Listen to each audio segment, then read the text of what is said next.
அல்லேலூயா. நீங்கள் கூடிய வர அடுத்தவங்க விஷயங்களில் தலையிடாமல் இருந்தீங்கன்னாலே யாரும் சீர்திருத்த வேண்டாம். நீங்கள் சத்தியத்தின்படி நடந்தாலே போதும். நான் அவங்கள இப்போ அப்படி செய்யாமல் ஆக்கணும், இப்படி செய்யாமல் ஆக்கணும்னு போய் அவங்க மற்றவங்க விஷயத்தில் தலையிடாமல் தேவன் வேதவசனம் தேவனுடைய துதி. நான் அநேக நேரம் சொல்லிட்டு இருக்க காரணம் என்னென்னா, எழுப்புதல் உங்களுக்குள்ளே நுழையாமல் போயிடும். இந்த கிரேசி இவ்வளோ மாதிரி இருக்கும்போதெல்லாம் ஓடியா இருப்பான். எப்பா ஏம்மா எங்கள் பக்கத்து வீட்டில் சண்டை நடக்குது, ஓடியாங்க பார்ப்போம் வாங்கப்பா சண்டை பார்க்கறதுக்கு. சண்டை நடக்குது, சண்டை பார்ப்போம். எங்கே சாம்சன் அடுத்த தெருவில் இருந்தான், அந்த தெருவில் சண்டை நடந்தாலும் சரி ஓடி வந்து எப்பா சாம்சன் மாமா வீட்டு பக்கத்தில் பயங்கர சண்டை நடக்குது, ஓடியாங்க பார்க்க. சில ஆள் அப்பளம் பொரிச்சிக்கிட்டே இருப்பாங்க. டக்குன்னு ஸ்டவ் ஆஃப் பண்ணிவிட்டு அந்த அப்பளம் 2 அப்பளம் பொரிச்சாலாம் இருக்கும். முதல்ல அங்கே சண்டையை போய் பார்த்துட்டு வந்தோம், அடுத்த அப்பளம் பொரிக்கிறோம்.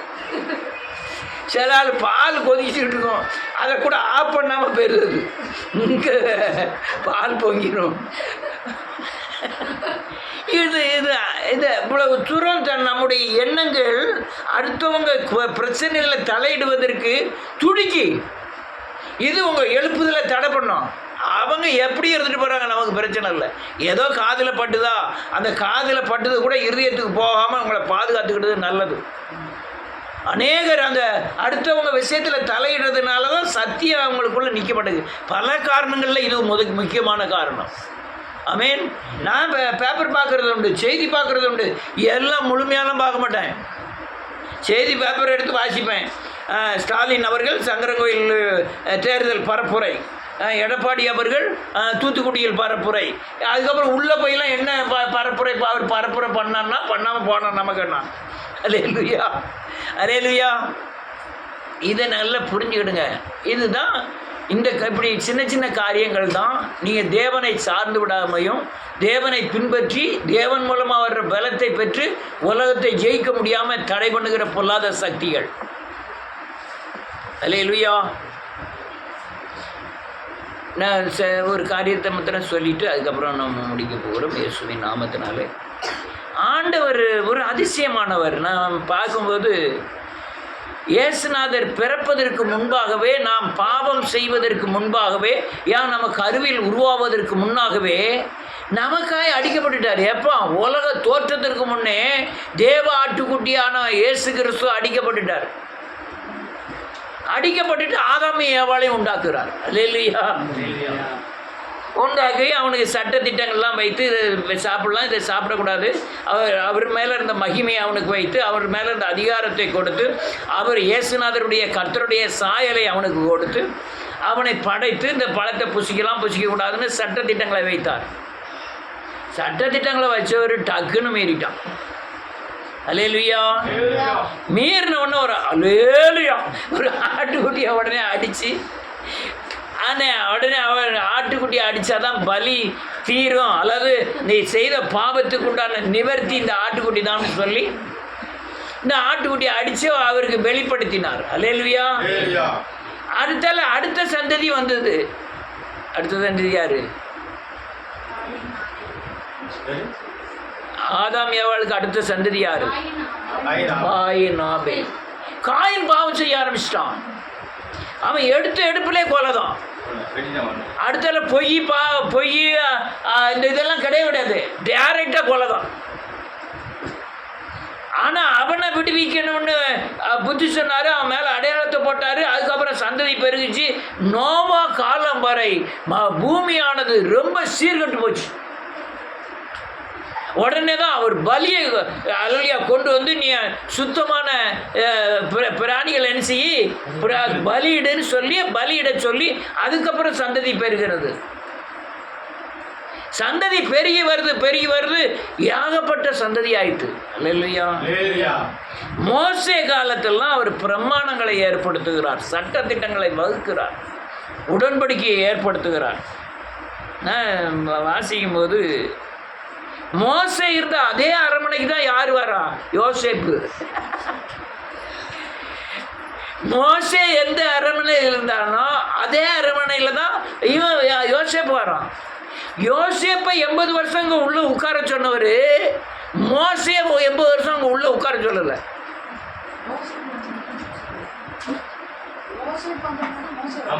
அதான் அதான் மாற்றி மாற்றி ஆமாம். யோசேப்பு இருந்த அரண்மனையில் தான் மோசே வாரார். யோசேப்புக்கு 80 வருஷம் உள்ள உட்காரலாம். எங்க அரண்மனைக்குள்ள இருந்து 80 வருஷம் ராஜ சுகபோகமா வாழ்வான் யாரு? யோசேப்பு.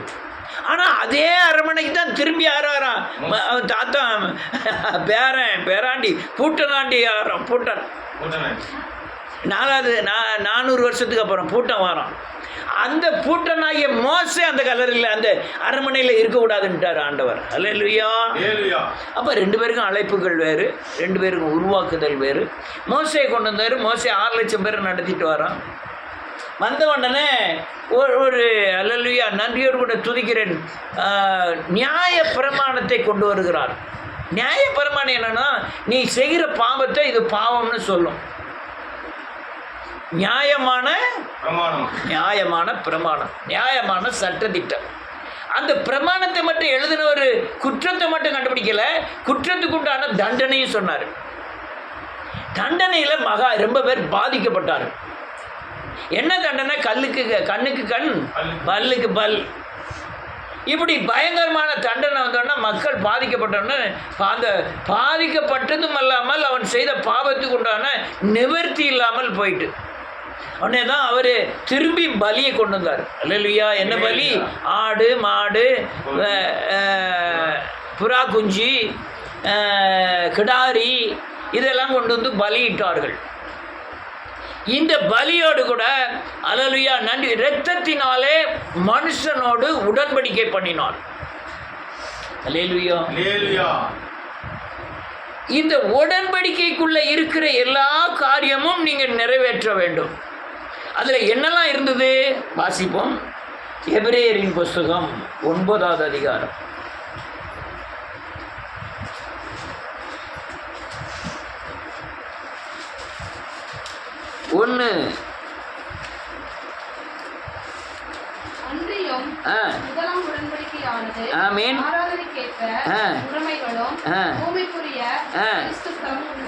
பரிசுத்த ஸ்தலமாய் இருந்தது.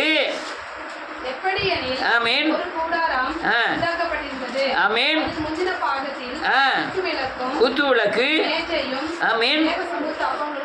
இருந்தன என்னப்படும்.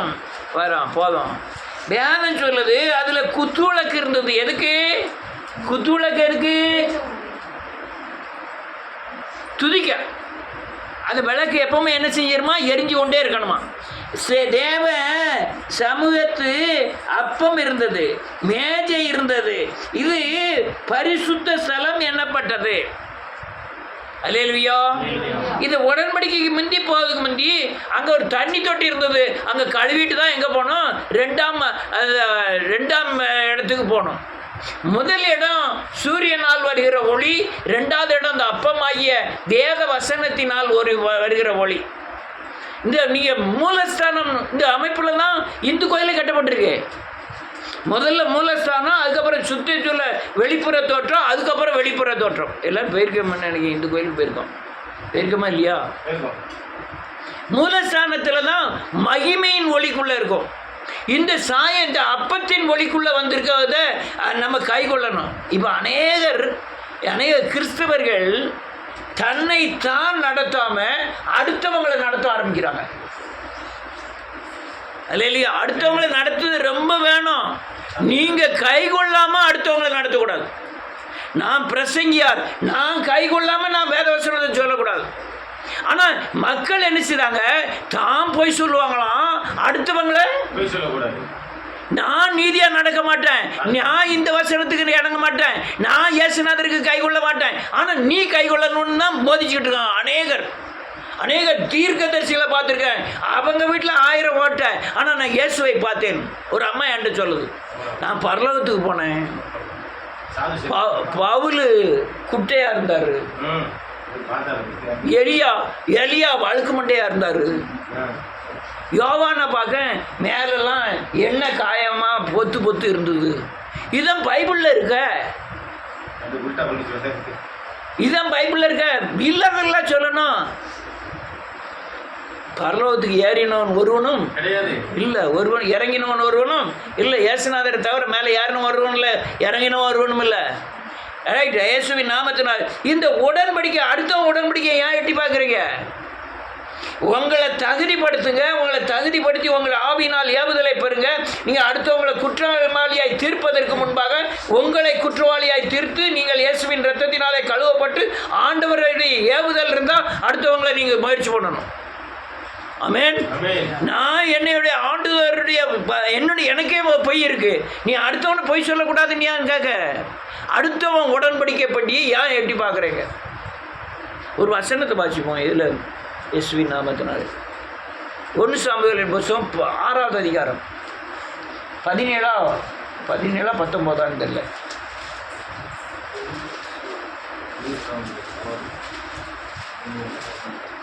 எடுக்க தெரியலன்னா முன்னால் எடுக்கு, அட்டவணை எடு, அட்டவணையில் என்னன்னு பாரு. எத்தனை அதில் பக்கத்தை பார்த்து அது திருப்பணும். 6வது அதிகாரம் 17 இல்லை, இன்னும் வேறு ஒரு நிமிஷம்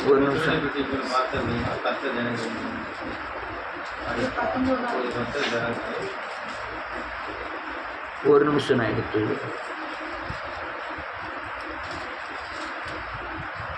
1 சாமுவேல் 6வது அதிகாரம்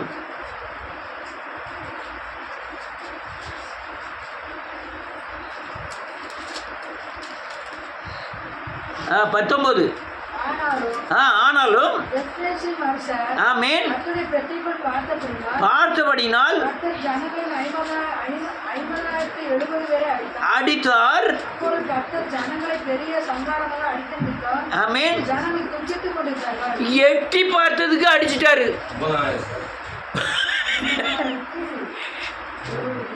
அப்ப 50,070 பேர் என்ன செஞ்சிருக்கான்? தான் உடன்படிக்கை பற்றி பார்க்கல, அங்க உள்ள உடன்படிக்கை பட்டிக்குள்ள என்ன இருக்குன்னு பார்க்கலாம். மர்மம் உடன்படிக்கை பட்டிக்குள்ள நான் என்ன இருக்குன்னு எட்டி பார்க்க காத்துட்டு சொல்ல, இவர் வேத வசனத்தை கை கொள்ளவில்லை. பெட்டிக்குள்ள என்ன இருக்கு? வேத வசனம் இருக்கு. நான் என்ன சொல்ற, வேத வசனத்தின் வெளிச்சத்தில் இவர் நடக்கவில்லை, இவர் இரத்தத்தினாலே கழுவப்படவில்லை. யார் குற்றவாளியா தீர்க்கப்பட்டதான்? நானே குற்றவாளியா தீர்க்கப்பட்டு நான் தண்டிக்கப்படுகிறேன். நல்ல கவனமா இருக்கணும். அடுத்தவனை திருத்துவது அவசியம், அடுத்தவங்களை தேவனுக்குள்ள நடத்த வேண்டியது அவசியம். இந்த அலலியா பேணிலாம் இருக்குல்ல, நீங்கள் இங்கே உள்ளவங்க செல்வி இவங்கெல்லாம் சேர்ந்து ஜெபம் பண்ணி அவங்களுக்கு சொல்லணும். இல்லைன்னா அவங்களுக்கு நாளைக்கே கண்ணு திறக்கப்பட்டுனா ஆண்டவரை விட்டுட்டு போயிடுவாங்க. வேத வசனம் போகாமல் வேத வசனத்தில் நிற்காம அவங்களால தொடர்ந்து நிற்க முடியாது. உள்ளே இருக்காங்க, இருக்கும்போது தான் சொல்லுவேன். போதிக்கணும், அவங்கள ஒன்றா வச்சு ஜெபம் பண்ணணும், அவங்களுக்கு சத்தியத்தை பற்றி சொல்லணும். அப்படிலாம் இல்லைன்னா நாளைக்கு நன்மை கிடைச்ச உடனே அவங்களுக்கு நிற்கிறதுக்கு பலன் இருக்காது. ஆனால் நீங்கள் வசனத்தில் நடக்கணும். நீங்கள் நடந்தால் தான் அந்த வசனம் அடுத்தவங்களுக்கு என்ன செய்யும்? கிரியை செய்யும். நான் வேத வசனத்தின்படி நடந்து கரையை கட்டினதுனால தான் உங்களுக்கு வேத வசனத்தை சொல்லும் போது அது உங்களுக்கு உயிர் கொடுத்தது. அல்லேலூயா. அதனால இந்த உடன்படிக்கை, அடுத்தவங்க உடன்படிக்கை எட்டி பார்க்கறதே தவறு. ஆனால் பார்க்கணும். எப்போ பார்க்கணும்? நீ தகுதி உள்ளவன் ஆக்கிட்டு நீ அடுத்தவனை தகுதியாக்கணும். அல்லேலூயா, அல்லேலூயா. அதனால வேதம் சொல்லுது, இந்த உடன்படிக்கை பெட்டியை பழைய ஏற்பாட்டில் ஏற்படுத்தினார். அவன் பாவம் செஞ்சுக்கிட்டே இருந்தான். பாவம் செஞ்சதுனால அவர் பலியை எடுத்து ஏற்படுத்தினார், இரத்தத்தினாலே உண்டான பலி.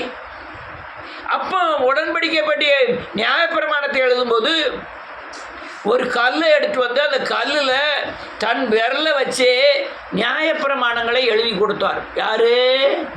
பிதாவாகிய தேவன். அந்த எழுதி கொடுத்ததை மோசே உடைச்சிட்டான். திரும்பவும் போய் திரும்பவும் அவர் என்ன செய்கிறாரு? எழுதி கொடுக்குறார். ஆமென். அந்த பிரமாணம், அந்த அல்லேலூயா, இயேசுவின் மரணம் வரை அந்த பிரமாணத்தை படி நடந்தார்கள். ஆனால் கைகொள்ள முடியல. அது என்ன செய்ய முடியல? கடைபிடிக்க முடியல. ஆனால் பிராயச்சித்தமாக ஆடு மாடு பலி செலுத்த தான் செஞ்சாங்க. அந்த பலியானது இவங்க பாவங்களை நிவர்த்தி செய்யலை, ஆனால் அவங்களை குற்றவாளியாகி தீர்த்தது. நீங்கள் பாவின்னு கண்டுபிடிக்கிறது எதை வச்சு கண்டுபிடிக்க வேண்டியது தெரியுமா? நியாயப்பிரமாண புஸ்தகத்தை வச்சு கண்டுபிடிக்க வேண்டியது. அதனால தான் அவங்க தலையில் என்ன போடப்பட்டிருந்தது? முக்காடு போடப்பட்டிருந்தது. அவங்களால அந்த இதுலேருந்து மீளவே முடியலை. அதனால தான் இயேசு கிறிஸ்து பார்த்தாரு, அந்த அந்த அந்த பழைய ஏற்பாடு நியாயப்பிரமாணம் இரத்த பலியெல்லாம் தள்ளுபடி ஆகிட்டு புதுசாக ஒரு காரியத்தை ஏற்படுத்தினார். அல்லேலூயா. அதுதான் என்னது? இயேசு மனுஷராய் பிறந்து அவரே பலியானார். அவரே பலியாகி இப்போ எனக்கு என்ன ஆயிட்டு? பாவ நிவர்த்தி ஆயிட்டு. அந்த நேரத்தில் நிவர்த்தி ஆகலை. நிவர்த்தின்னா என்ன? பாவத்துக்கு உண்டான பிராயச்சித்தம் இல்லை. ஆனால் நான் குற்றவாளியாக தீர்க்கப்படுதேன். ஆனால் இனிமேல் பாவம் செய்யக்கூடாதுன்னு ஒத்துக்கிட்டு தான் நான் பாவம் செஞ்சுக்கிட்டு இருந்தேன். ஆனால் இங்கே அப்படி இல்லை. நான் பாவம் செஞ்ச உடனே, அறிக்கை செஞ்ச உடனே நான் என்னுடைய சரீரத்தின் அச்சு அடையாளம் யாரை மாதிரி மாறிடுறேன்? இயேசுவை போல மாறிடுறேன். மாறினதுனால அடுத்தால பாவம் என்ன செய்ய மாட்டேக்கு? மேற்கொள்ள மாட்டேக்கு. அல்லேலூயா. ஆனால் பழைய ஏற்பாடு எப்படி இல்லை. நீ எவ்வளவுதான் அறிக்கை செய்தாலும் கொலை செய்தவன் கொலை செய்தான். ஆனால் இங்கே புதிய ஏற்பாடு வரும்போது கொலை செய்தவன் மனம் திரும்பினால் திரும்ப அவன் என்ன செய்ய மாட்டான்? கொலை. ஏன்னா அவனுடைய சாயல் யார் மாதிரி மாறிடுது? இயேசுவை போல மாறிடுது. பழைய ஏற்பாடுல இயேசுவை போல மாறல. மனுஷனாக தான் இருந்தான். அதான் புதிய ஏற்பாடுல வருகிற காரியங்கள், புதிய உடன்படிக்கை உண்டான காரியங்கள் எல்லாமே அங்க கல்லுல எழுதினாரு. இங்க எங்க எழுதியிருக்கா தெரியுமா? இருதயத்தில் எழுதி வச்சிட்டாரு. யாரும் உங்களுக்கு போதிக்க வேண்டிய அவசியம் இல்லை. அவரே உங்க இருதயத்தில் வந்து எல்லா காரியத்தையும் உணர்த்தி இதை செய்யலாம், இதை நீங்கள் யாராக இருந்தாலும் சரி, நீ இயேசுவின் ரத்தத்தினால கழுவப்பட்டு கர்த்தருடைய பந்தியில் பானம் பெற்ற யாருனாலும் சரி, நீங்கள் எந்த பாவம் செய்தாலும் சரி உங்களுக்கு உள்ள பேசும். ஆமென். இது யாருக்குமே தெரியாது. உன் உடன்படிக்கை பற்றி உனக்கு பேசும். உன் இருதயத்தில் எழுதியிருக்கிற கல் சதையினால எழுதப்பட்ட இருதயத்தில் எழுதப்பட்ட வார்த்தை உங்களோடு பேசும். ஆமென். இதுதான் புதிய உடன்படிக்கைக்கும் பழைய உடன்படிக்கைக்கும் உள்ள பெரிதான ஒரு வித்தியாசம். ஆமென். ஒரு வசனத்தை வாசிப்போம். லூக்கா எழுதின சுவிசேஷம்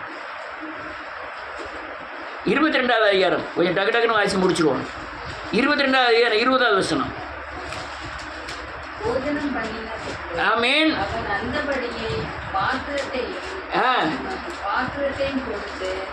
இந்த பாத்திரம் உங்களுக்காக சிந்தப்படுகிற என்னுடைய இரத்தத்தினாலாகிய புதிய உடன்படிக்கையாய் இருக்கிறது என்றார்.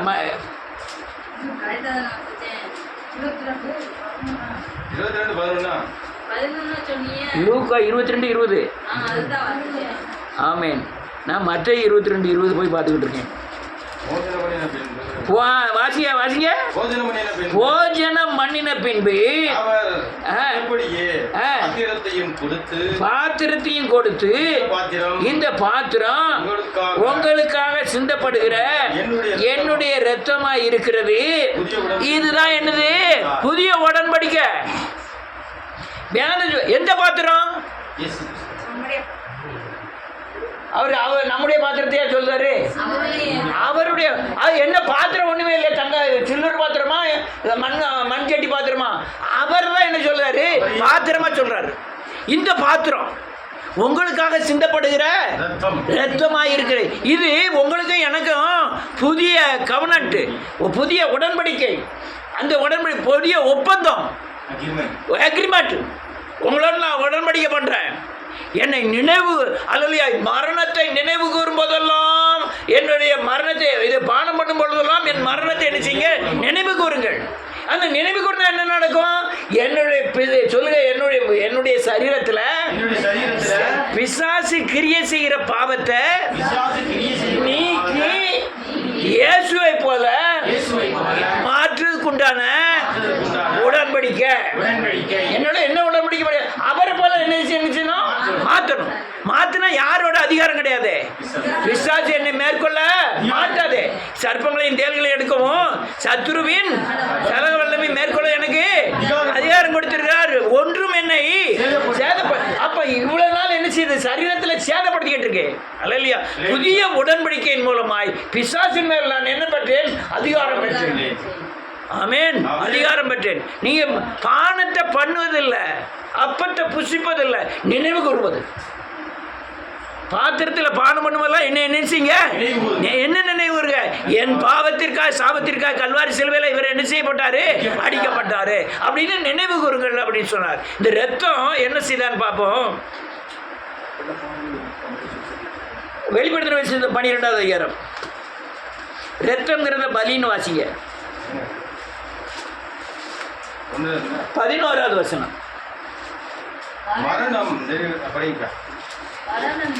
மரணம் நேரிடுவதா இருந்தாலும் அதற்கு தன் ஜீவனையும் பாராமல் ஆட்டுக்குட்டியின் பலியினாலும் தங்கள் சாட்சியினாலும் சாட்சியின் வசனத்தினாலும். இப்ப என்ன எழுதிருக்கு? இது என்ன எழுதிருக்கு? ரத்தம்ங்கிறத நான் பலின்னு வாசிக்க சொன்னேன். பலியினால் உண்டாகிற சாட்சி என்ன சாட்சி? பாவத்திலிருந்து விடுதலையாக்குன சாட்சி. நேற்று போய் சொன்னா நீங்க என்ன செய்ய மாட்டேங்க? போய் சொல்லல, உண்மை சொல்ல. இது என்னது? சாட்சி. நான் நேற்று வர கொலகாரனா இருந்தேன், இன்னைக்கு கொலகாரனா இல்லை, நான் விடுவிக்கப்பட்டிருக்கேன். இது சாட்சி. இந்த சாட்சியின் வசனம் உங்களுக்குள்ள உறுதியாயிட்டா நீங்க அடுத்தால இந்த பொய் சொல்லுத ஆவி உங்களை என்ன செய்யாது? மேற்கொள்ளாது. அப்போ இதை நான் இந்த சாட்சியின் வசனத்தினால நான் யாரை ஜெயிக்கேன்? இது நேற்று முடியுமா? நீ சிலுவைக்கு முந்தி வர்றதுக்கு முந்தி இது காரியம் முடியுமா? நான் தான் பொய்யை நிப்பாட்டணும்னு எவ்வளோ முயற்சி பண்ணேன், முடியலை. ஆனால் நான் இந்த சிலுவையில் வந்து இந்த பலி எனக்காக பலியானார்னு சொல்லி நான் அந்த வசனத்தை கைகொள்ளும் போது, நான் தேவ சாயலுக்கு மாறும்போது அந்த பொய்யின் பேயின் கிரியைகள் என்னை விட்டு அகன்று போகிறது. ஆமென். அதே மாதிரி குடிக்கிற ஆவிகளும் அப்படிதான். ஆமென். அந்த பிடிக்க மறைந்தான்.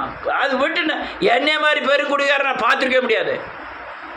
தலை மாட்டில் வச்சு அடித்தேன், கேனு வச்சு பக்கத்தில் ராத்திரி படுத்திருப்பேன். அவன் வந்து ஒரு கிளாஸை குடிச்சிட்டு 2 ரூபா கையில் கொடுத்துருப்பான். விடிய காலம் பார்த்தா 10-20 ரூபாய்க்கு விற்றுருவோம். 20 ரூபா அன்னைக்கு 2000 ரூபா மாதிரி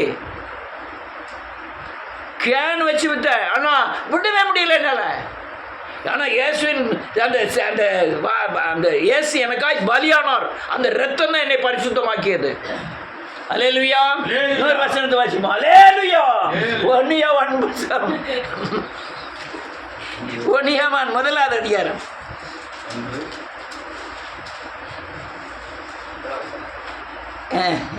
ஐந்திலிருந்து வாசிக்கலாமே. ஒளியா இருக்கிறார், எவ்வளவு இருள் இல்லை. ஆமென். ஆமென். அவரோடு ஐக்கியப்பட்டவர்கள் என்று சொல்லியும் இழிலே நடக்கிறவர்களா இருந்தால். ஆமென். என்ன எழுதியிருக்க?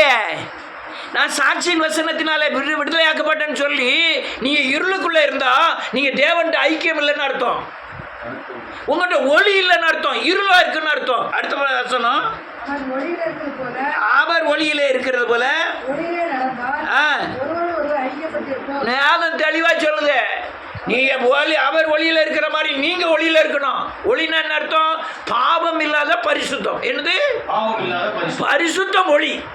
என் சரீரத்தின் கிரியைகள், ஒவ்வொரு கிரியைகளும் வசனத்தை பிரதிபலிக்கணும். கண்ணு என்னத்தை பிரதிபலிக்கணும்? வசனத்தை பிரதிபலிக்கணும். வாய் என்னத்தை பிரதிபலிக்கணும்? சத்தியத்தை பிரதிபலிக்கணும், வசனத்தை பிரதிபலிக்கணும்.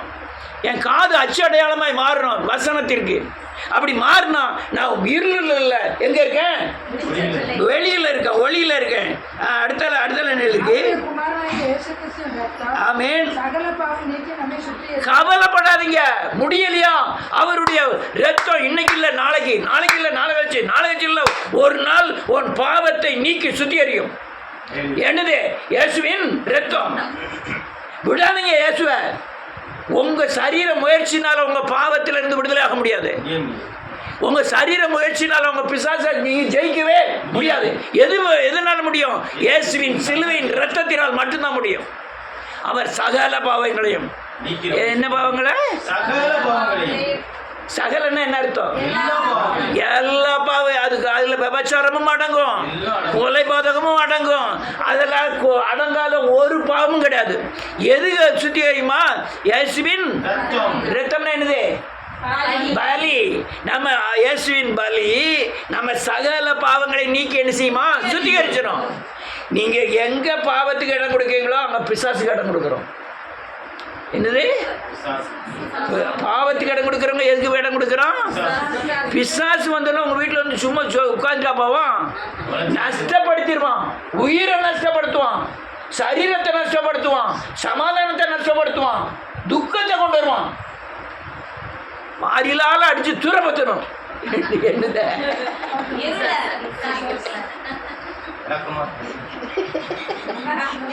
ரோமரின் புத்தகம், ரோமரின் புத்தகம் 5வது அதிகாரம் பக்கம் 212 6வது வசனம் 5வது வசனத்திலிருந்து. ஆமென். ஆவியினாலே தேவ அன்பு இருதயத்தில் ஊற்றிருக்கிறபடியால் ஆமென். வேதம் என்ன சொல்லுது பாருங்க, நல்ல முக்கியமான ஒரு வசனம் குறிச்சுன்னு வச்சுக்கிடுங்க. நமக்கு அருளப்பட்ட பரிசுத்த ஆவியினாலே தேவனுடைய அன்பு நம்முடைய இருதயத்தில் என்ன செய்யப்பட்டிருக்கு? ஊற்றப்பட்டிருக்கிறது. அதனால இறக்க குணம் வருது. ஒருத்தர் பிச்சை இருக்கான், கால் கை இல்லை, கண்ணு தெரியல, அல்லையா கீழே விழுந்துட்டா ரத்தம் வருது, நமக்கு இறக்க குணம் வரும். ஏன் தெரியுமா? நம்ம சுவாபம் இறக்க சுவாபம் கிடையாது. நம்ம சுவாபம் முரட்டு சுவாபம், தாத்தா பூட்டனுக்குள்ள சுவாபம். ஆனால் தேவ அன்பு நம்ம இருதயத்தில் ஊற்றப்பட்டதுனால அவன் மேலே இறக்க குணம் வருது. பரிசுத்தாவினால தேவ அன்பு எங்கே ஊற்றப்பட்டிருக்கு? இருதயத்தில் ஊற்றப்பட்டிருக்கு. அடுத்த வாசிப்போம். இருக்கும்போது குறித்த காலத்திலே கிறிஸ்து அக்கிரமங்களுக்காக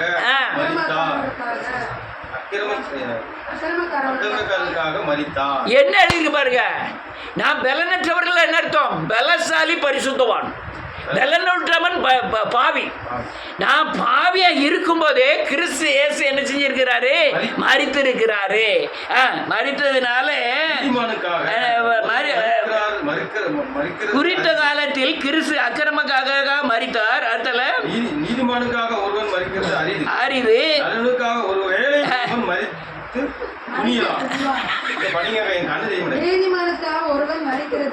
அறிவு என்ன ஒரு விஷயம் பிரசன்னா ரொம்ப நல்லவா, அவளுக்காக கர்த்தர் என்ன செஞ்சிருக்கிறாரு சொல்ல முடியுமா? நீதிமான். நம்ம ஜான் வெஸ்லி மர்மம் இருக்காவுல ரொம்ப நீதிமான். ரைட், அவர் நீதிமான், அவருக்காக மறிச்சிட்டாரு. அப்போ யார் மேலே குற்றம்? இயேசு மேலே. நான் வெறும் நீதிமான் இல்லை, நீதிமான் இல்லை சொல்ல ஆள் மேலே இல்லை, நீதிமான் இல்லை இவரு, அவர் பாவி. ஒருவேளை என்ன நல்லவனுக்காக மறிக்க துணியலாம். இவர் நல்லவும் இல்லை, நீதிமானும் இல்லை. ஆனால் யார் மறிக்க துணிஞ்சிருக்காரு? இயேசு மறிக்க துணிஞ்சிருக்காரு. அதுக்கு அடுத்த வருஷம் அதான் சொல்லுது, பாவியாக இருக்கையில் மறித்ததினாலே அன்பு அன்பு நம்ம இருதயத்தில் ஊற்றி வழங்க பண்ணினாராம். பாவியா இருக்கும்போது மறித்து இருக்கிறாரு. ஒரு நிமிஷம், நீங்க நீதிமானா இருக்கும்போது கூட இருந்த சந்தோஷத்தை காட்டிலும் நீங்க பாவியா இருந்து பாவியில இருந்து பரிசுத்தமாகும் போது இருக்கிறது அனுபவிக்கிற சந்தோஷம் அதிகம். என்ன சொன்னேன்?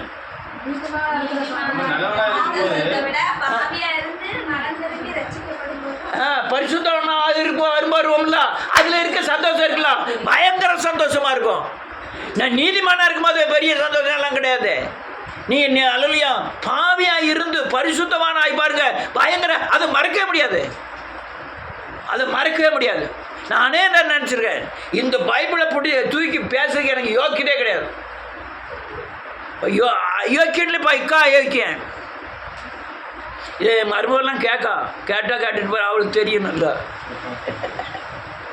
சுகர் வந்துட்டுன்னு சொன்னோன்னே ஆடிய ஆட்டம் என்ன பாதிக்கல. அல்லேலூயா. ஆனா எனக்கு எது சந்தோஷம்? பாவியா இருக்கும்போது கூட சந்தோஷம் கிடையாது, நான் நீதிமானா இருக்கும்போது கூட. ஆனா பாவில இருந்து எங்க வந்துட்டேன்? நீதிமானா ஆயிட்டேன். இப்ப இருக்கு சந்தோஷம். தேவ அன்பு என் இருதயத்தில் என்ன செய்யப்படுகிறது? ஊற்றப்படுகிறது. ஆவியானவர் என் இருதயத்தில் தங்குகிறார். என்னுடைய சாயல் யார மாதிரி மாறுது? இயேசுவை போல மாறுது. இப்படி நான் எல்லாரும் அப்படி இருந்தீங்கன்னா நல்லா இருக்கும். எல்லாரும் நல்லா கேட்குற மாதிரி இருந்தீங்கன்னா நல்லா இருக்கும். இப்போ மாதிரி கொஞ்சம் கேட்குற மாதிரி இருக்கீங்க, சங்கீதத்தில் உறங்கி ஒழிஞ்சிட்டீங்க. அடுத்தல என்ன இருக்கு? நான் பாவிகளாய் இருக்கையில் ஆ, கிறிஸ்து இப்படி நாம் அவருடைய ரத்தத்தினால் நீர்மாக்கப்பட்டிருக்க பாட்டிருக்க. கோபாக்கினைக்கு நீங்களாக ஆமீன். அவராலே நாம் ரட்சிக்கப்படுவது அதிக நிச்சயமே. நாம ரத்தத்தினால என்ன ஆயிட்டோம்? ரத்தத்தினால என்ன அர்த்தம்? பலினால நம்ம என்ன ஆயிட்டோம்? நீதிமான ஆயிட்டோம். அதனால கோபாக்கினைக்கு தப்பி இருப்போம். என்ன கோபாக்கின? பூமியிலும் கோபாக்கின இருக்கு, பரலோகத்திலையும் கோபாக்கின இருக்கு. பூமியில் என்ன கோபாக்கின? நீ பாவம் செய்ததுக்கு உண்டான தண்டனை இந்த பூமியில் என்ன செய்யணும்? அனுபவிச்சிடும். ஆனால் நான் இப்போ அனுபவிக்க மாட்டேன். ஏன்? நான் இயேசுவின் ரத்தத்தினால மீட்கப்பட்டுட்டேன். அந்த கரையத்தை யார் கட்டிட்டா? இயேசு கட்டிட்டார். அதனால நான் என்ன செய்ய மாட்டேன்? இந்த பூமியில நான் அந்த பாவத்திற்கு உண்டான தண்டனையை நாம் அனுபவிக்கப்படல. இங்க மட்டுமல்ல, இந்த பரலோகத்திலையும் போய் நான் அல்லேலூயா அந்த கோபாக்கினை ஆகிய நரகத்துல நான் தள்ளப்படுவதில்லை. பூமியில எத்தனை பேர் நரகத்தில் இருக்காங்க தெரியுமா? பார்த்திருக்கீங்களா? நரகத்துல நிறைய பேர் உறக்கம் வராமல், சாப்பிட்றதுக்கு ஒன்றும் இல்லாமல் அழுதுகிட்டே இருக்கா. ஒரு ஆள் சொல்ல, நான் அழுதுகிட்டே சாக போகிறேன். என் 2 பிள்ளைகள் செத்து போச்சு, நான் இந்த பூமியில் எனக்கு சமாதானமே கிடையாது. அது அப்படி தான் யோகாபு சொன்னான். நான் அழுதுகிட்டே சாக போகிறேன், நான் செத்துக்கிட்டே அழ போகிறேன், அழுதுகிட்டே சாக போகிறேன், எனக்கு நிம்மதினா கிடையாது. வேணுக்குன்னே சாப்பாடை குறைச்சிடுவாங்க, வேணுக்குன்னே உப்பை குறைச்சிடுவாங்க, வேணுக்குன்னே நிம்மதியை அவங்களே குறைச்சிக்கிடுவாங்க. ஏன்னா நிம்மதி இல்லாத நிலைமை. அல்லேலூயா. அந்த கோபாக்கின நமக்கு இல்லை. அதெல்லாம் தண்டனை. இப்போ நரகத்தில் அவங்க அனுபவிக்கிற தண்டனைகள் கொடிய தண்டனைகள், கொடிய தண்டனை. அடுத்தால ஒரு வசனத்தை வாசிப்போம். எபிரேயரின் புத்தகம் 12வது அதிகாரம் 24வது வசனம். ஆமாம், 308வது பக்கம். புது உடன்படிக்கையும் என்ன 310வது புதிய உடன்படிக்கையும் புது உடன்படிக்கையின் ஆமென். புது பழைய உடன்படிக்கை மத்தியஸ்தர் யாரு? இல்ல, கேளுங்க. புது உடன்படிக்கை கர்த்தரால் உண்டானது மோசே மூலமாய். பழைய உடன்படிக்கை. புது உடன்படிக்கை இயேசுவினால் உண்டானது, பிதாவினால். ஆனா 2 உடன்படிக்கை மத்தியஸ்தர் யாரு? இயேசு தான். நீங்க பழைய உடன்படிக்கை பலியும் எதை வச்சு செய்யறோம்? இயேசுவை வச்சு தான் செய்யறோம். இயேசு தான் முன்னடையாளம், அச்சடையாளம். எல்லாமே ஆட்டுக்குட்டியை பலி செலுத்தினாலும் யாரு? இயேசு தான். கிடாரிய பலி செலுத்தினாலும் யாரு? இயேசு தான். ஆமா. அப்ப மத்தியஸ்தர் யாரு? இயேசு. ரைட்.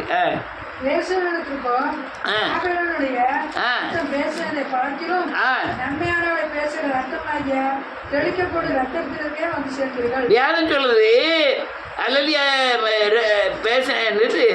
ஆபேலினுடைய ரத்தம் பேசினதை பார்க்கிலும் நன்மையானவைகளை பேசுகிற ரத்தமாகிய தெளிக்கப்படும் ரத்தத்தின் இடத்திற்கும் இது என்ன? அதாவது ஆபேலின் ரத்தம் என்ன பேசிச்சு? அண்ணன் கொண்டுட்டான் பாருமையா. அவர் ஆண்டவர் சொல்றாரு, ஆபேலின் ரத்தம் என்ன பேசுது, அந்த சத்தம் எனக்கு கேட்கு அப்படிங்க. ஆனால் இயேசுவின் ரத்தம் பேசுதான். என்ன பேசுது? என்ன பேசுது? ரத்தமா போய் பேசுது. ரத்தத்தின் காரணம் பலி. என்னது? பலி. என்ன பலி பேசுது? என்ன பாருங்க, உங்க என்ன பேரு? ரம்யா. ஆண்டவர் இங்க இருக்காரு, கர்த்தராகிய இயேசு கிறிஸ்து. அல்லேலூயா. பக்கத்துல இயேசு இருக்கிறார். எல்லாருமே ஒன்று தான். ஆனா இது ஒரு வந்து படிப்பினைக்காக, அதை புரிந்து கொள்ளணுக்காக சொல்றேன். பிதா வந்து மேல இருக்காரு, குமாரன் பக்கத்துல இருந்து யார்? ரம்யாக்காக பேசுறார், பரிந்து பேசுகிறார். இவன் அப்படி முறைச்சு பார்க்க ஒரு தண்டனை கொடுக்கணும். உடனே ஆண்டவர் பேசாரு. யாரு? பிதாட்ட பேசாரு. இந்த முறைச்சு பார்க்கறதுக்கு பிசாசுக்கு இடம் கொடுத்துருக்கா ஆண்டவரே. இந்த முறைச்சு பார்க்குற பிசாச இவ ஜெயிக்குந்தனியும் அந்த தண்டனையை இவளுக்கு என்ன செஞ்சிடாதையும்? கொடுத்துடாதையும். கொஞ்சம் அவருக்கு என்ன செய்யணும் டைம். அவகாசம். யாருன்னா அந்த முறைச்சு பார்க்கறதுக்கு உண்டான தண்டனையை நான் எங்கே கட்டிட்டேன், சிலுவையில் கரையும் கட்டிட்டேன். அதனால இவருக்கு இந்த வருஷம் கொடுக்கல, அடுத்த வருஷம் இல்லை, அதுக்கு அடுத்த வருஷம். அவன் எத்தனை வருஷம் அவன் மனம் திரும்புவது வரையும் வருஷங்களை கொடுத்துக்கிட்டே இருக்கார். அல்லேலூயா. ஆனால் குறிப்பிட்ட வருஷம் வரும்போது தண்டனை வந்துடும். நான் இந்த கோபம்னால ஒவ்வொரு பாவத்தை சொல்லுகிறேன், ஒவ்வொருத்தருக்கும் நான் பரிந்து பேசுகிறத சொல்கிறேன். இயேசு நமக்காய் பரிந்து பேசி கொண்டு இருக்கிறார். இந்த மகனை விட்டுருங்க ஆண்டவரே. ஆனால் அவர் எப்படிப்பட்ட ஆளுதான், நீதி உள்ள பரிசுத்தத்திலே பயங்கரமானவர், நீதி செய்கிறவர், அக்னியா இருக்கிறவர். அவர்கிட்ட இவர் போய் பரிந்து பேசுகிறார். பிதாவே கொஞ்சம் இடம் கொடுங்க ஆண்டவரே, கொஞ்சம் 1 மாதம் போட்டோம், 2 மாதம் போட்டோம், 1 வருஷம் போட்டோம், 5 வருஷம் போட்டோம், ஆண்டவரே இடம் கொடுங்க ஆண்டவரே, இடம் கொடுங்க ஆண்டவரேன்னு கேட்கிறாரு. அல்லேலூயா. இப்படிதான் ரத்தம் நமக்காக என்ன செய்யுது, பரிந்து பேசுகிறது. நான் ஒரே ஒரு வசனத்தை சொல்லி முடிக்கிறேன். அடுத்த வசனம் 25. பேசுகிறவருக்கு நீங்கள் செவி கொடுக்க மாட்டோம் என்று இலகாதபடிக்கு எச்சரிக்கையா இருப்பார். ஏனெனில் பூமியிலே பேசுகிறவருக்கு செவி கொடுக்க மாட்டோம் என்று விலகினவரை தப்பி போகாமல் இருக்க பரலோகத்திலிருந்து பேசுகிறவரை நாம் விட்டு விலகின எப்படி தப்பி போவோம்? பூமியில பேசக்கூட ஆளை அனுப்பியிருக்காரு. Our agent. ஆமாம், அவர் ஏஜென்ட் அனுப்பியிருக்கிறார். ஏஜென்ட் நமக்குள்ள இருக்கிறார்.